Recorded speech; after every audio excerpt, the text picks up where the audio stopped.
Lately, I have been watching Korean movies and I have to say, they are amazing. It has a different vibe from Hollywood movies that I definitely like. If you like any other Korean movies that I haven't reviewed or I haven't talked about, please let me know. I would love to review them for you guys. Now, onto the movie review.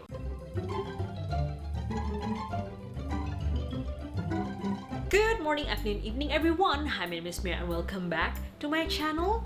How are you guys? I hope you're all doing great, and if not, I hope this movie review will keep you entertained even for a bit and well, just cheers up your day, I guess. And if you haven't, please don't forget to click that bell button besides my subscribe button so you will be notified if I upload something new. I know that The Divine Fury is going to be like an exorcism movie, so my mind instantly went to the Western movies that has similar vibes. I would put some of the titles here. I don't really remember any of them because I usually avoid horror movies, and the only time I watch exorcism movies is because usually my parents watch it, so I just, you know, hang out in front of the TV if that happened. And as far as I can remember, they are usually focused on the horror, on the gore, and the bitterness of the exorcism process. However, this movie, The Divine Fury, managed to push a lot of action and, dare I say, a superhero genre as well. I'll try to elaborate more after I give you a short synopsis. Young-hoo? Well, that main character. Young-hoo was just a little boy when he lost his father because of an accident at work. Being a devoted Catholic since he was taught to be one, he was praying to God so his father won't die. Unfortunately, the father eventually dies, and that led to Young-hoo not believing in God anymore. Even had the gall to throw a cross to the young pastor that was praying along with him. Time goes by and Young-hoo now became a famous martial artist, or maybe a boxer. I think he's a boxer with a grudge against believers. And when I say believers, I mean those who believes in God. He always had some extra punch and hatred lying somewhere whenever he came across those believers. But in reality, there's demons whispering hatred in his head and basically perching on him in order to mess with his mind and body. In order to make those demons go away, Young-hoo seeks help to an exorcist pastor named Father An, only for the pastor to find out that Young-hoo actually has a sign from God, a stigmata that will help him in fighting evil and demons. Still not a believer, Young-hoo has to choose whether he follows Father An's footsteps to know more about his newfound power and try to be a believer, or can he just go back to his old life, neglecting the one person that believes in him and actually needs him the most. If you haven't watched the movie, please stop here.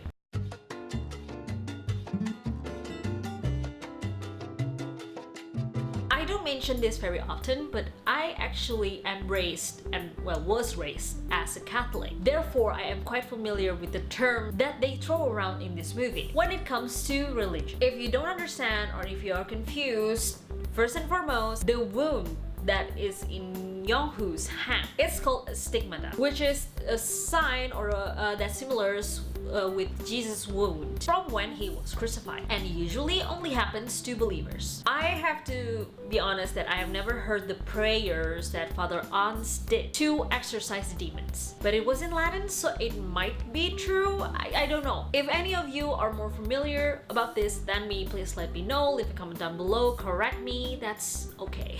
Aside from the religious aspect, what I am most impressed about from The Divine Fury is how they can separate themselves from the Western exorcism movie. Not that I hate them, but most of those Western exorcism movies focus on, like I said, horror, gore, just like the fantasy side of it. But in here, there's also an adequate amount of action scenes and a superhero aspect. I mean, thanks to the stigmata, Young-hoo can exorcise the demons just by using his hand. And even though there are horror when they try to do exorcism on someone, and for the love of crickets, the horror is there and it's flippin' scary, I'm glad that they also showcase some of the action aspects and definitely focus more on the solution rather than how scary the demon can be. Oh, and their makeup is amazing, especially when I saw the kid possessed by hundreds of demons. Really sent a chill down my spine, like someone intentionally puts ice cubes in there. Storyline wise, it was pretty simple, but I am glad that even though he still doesn't believe in God, at least Young-hoo finds someone else that he can rely on. The father figure that he clearly missed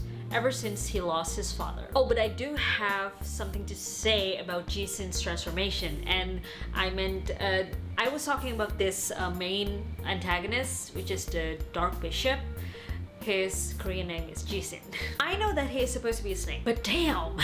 It looks like he wore skin that's very heavy, but thankfully it didn't affect the way he fights. Also, it looked gross. But that last scene before Young-woo managed to kill him was golden, and I would love to see that fight scene all over again. As for characters, I love Young-woo the most because he has the most optimal character development, plus he's fine as heck, like really hot. When I see him shirtless, like goodness gracious, thank you. Another character that is memorable to me is of course the Black Bishop, because he is an ass with somehow equally annoying face to match his personality. Basically, the audition team did a very good job of finding these actors for the characters. Should you watch this movie? If you can stomach the demons and the horrors, and you're looking for something different in the exorcism genre, you can definitely try this. Also, this movie will have a sequel soon, so the ending might make you question some stuff. Some exciting stuff, at least. It will be a fun treat, I guarantee. And that's all I have for you guys today. Thank you so much for watching. I hope you liked this movie review, and if you do, don't forget to comment, like, subscribe, follow me on Facebook, Instagram, and Twitter. They are in my description below. Thank you again so much for watching, and I will see you next time.